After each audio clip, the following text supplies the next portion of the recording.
ఒక్కరోజు నీకు పని చెప్పినందుకే గింత టార్చర్ అనిపిస్తుంది. రోజు రోజు దాగచ్చి తిట్టబడుతుంది. నాకెట్లా అనిపించాలి? నాకెంత టార్చర్ ఉండాలి?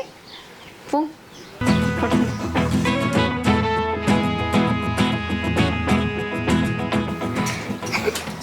బిందె పెట్టాలి.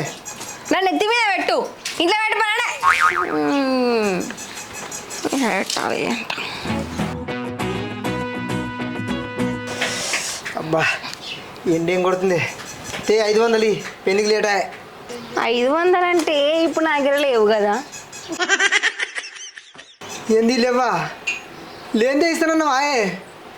ఉన్నాయని అనుకున్నా కానీ మరి లేవు కదా. ఏమన్నా అవసరం లేదా? ఇప్పుడు ఎట్లా చేసినాక 500 ఇయ్యి. ఇక అయిందానికి ఏమైంది కానీ మొన్న లక్ష్మక్క వాళ్ళకు 2 రోజులు కైకిలు పోయినా. ఓ 500 వస్తాయి అడకచ్చుకోపు. ఇప్పుడు గామె దగ్గర పోయి అడకరావు నాయే. నువ్వే అడకరా పోనాడు. నీకు 500 కావాలంటే అడకచ్చుకో, లేకపోతే ఊకో. చి